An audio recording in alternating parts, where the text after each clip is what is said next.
సర్కార్ ఎక్స్ప్రెస్ ప్రేక్షకులకు ఈ విశ్వావసునామ సంవత్సర శుభాకాంక్షలు శుభాశీస్సులు. ఆ పరమేశ్వరుడు మీకు ఆయురారోగ్యాలు భోగవిగ్రహ అశ్వశ్రేయాలు కలగాలని, జీవితంలో అభివృద్ధిలో ఉండాలని, యజ్ఞయాగాధికతుల ద్వారా మీరు సత్ఫలితాన్ని పొందాలని ముందుగా ఆకాంక్షిస్తున్నాను.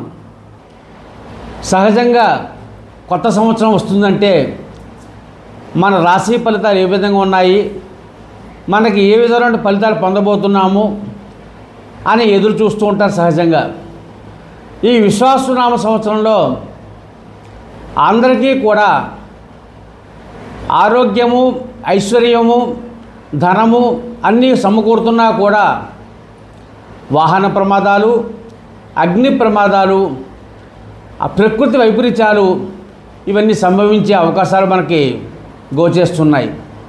వాటి గురించి ఒకసారి పరిశీలిస్తే మార్చి 29వ తారీఖున అమావాస్యతో కూడుకున్న షష్టగ్రహ కూటమి ఏర్పడుతోంది. ఈ షష్టగ్రహ కూటమి కాకుండా ఈ సంవత్సరం పొడవునా పంచగ్రహ కూటమి, చాతుగ్రహ కూటమి, త్రిగ్రహ కూటమి, కాలసర్ప యోగాలు, సమసప్తకాలు ఇత్యాది అరిష్ట యోగాలు, అదీ కాకుండా గురుడు అతిచారం వల్ల 3 రాశుల్లో సంచరించడం వల్ల కొన్ని విపరీత పరిస్థితులు ప్రపంచవ్యాప్తంగా ఏర్పడే అవకాశాలు మనకి గోచేస్తున్నాయి. ఈ కాలసర్పయోగం వల్ల అలాగే ఇత్యాది షడ్గ్రహ సంచారం వల్ల ప్రజలు అనేకటువంటి ఇబ్బందులు పడే అవకాశాలు గోచేస్తున్నాయి. ముఖ్యంగా ప్రకృతి విలయతాండవం చేస్తుంది. అకాల వర్షాలు, సమయం పంట వచ్చే సమయానికి మనకి వర్షాలు పడడము, మధ్యమ వర్షాలు కురుస్తాయి, మధ్యమ పంటలు ఫలిస్తాయి ఈ సంవత్సరం. అలాగే అగ్ని ప్రమాదాలు ఎక్కువ జరిగే అవకాశాలు ఉన్నాయి. ఫ్యాక్టరీలు కానీ, భవనముల యందు కానీ వాటి యందు కూడా అగ్ని ప్రమాదాలు, షార్ట్ సర్క్యూట్ అయ్యే అవకాశాలు మనకి గోచేస్తున్నాయి.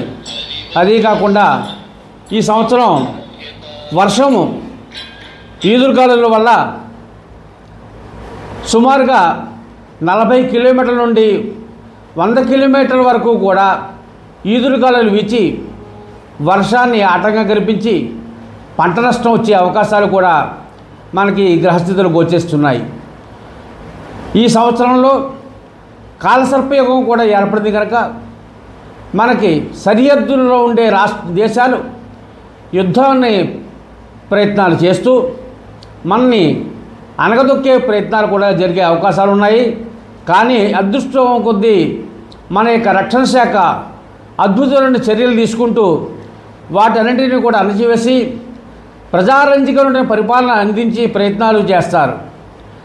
అందులో ఈ సంవత్సరం ఉండే గ్రహస్థితుల వల్ల ఈ కూటమి ప్రభుత్వాల్లో ఐక్యత లోపిస్తుంది. ఒకరినొకరు వారి యొక్క వ్యక్తిగత ఆధిపత్యం కోసం ప్రయత్నం చేస్తారు.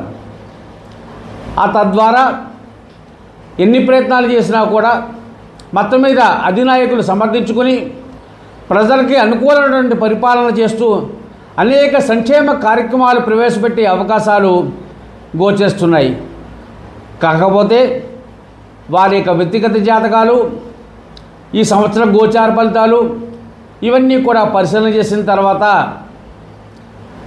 ఈ యొక్క సంవత్సరంలో ప్రతిపక్షాల యొక్క వాదనలు పెరిగే అవకాశాలు ఉన్నాయి. ముఖ్యంగా ఈశాన్య రాష్ట్రాల్లో యందు కర్ఫ్యూ విధించే అవకాశాలు కూడా కనపడుతున్నాయి. మత ఘర్షణలు అవుతాయి.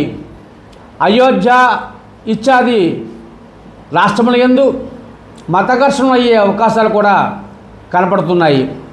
ఏది ఏమైనా ఆర్థికంగా, శారీరకంగా, మానసికంగా దృఢంగా ఉండి ఈ విశ్వావసునామ సంవత్సరంలో శివ, సుబ్రహ్మణ్య, గణపతి, చండీ పారాయణ ఇత్యాది ఆరాధనలు, అభిషేకాలు చేసుకుని ప్రజలు వారి యొక్క మనోభీష్టాలు నెరవేర్చుకునే ప్రయత్నం చేస్తే యజ్ఞ యాగాధికతుల ద్వారా కూడా వారు సత్ఫలితాన్ని పొందగలరు.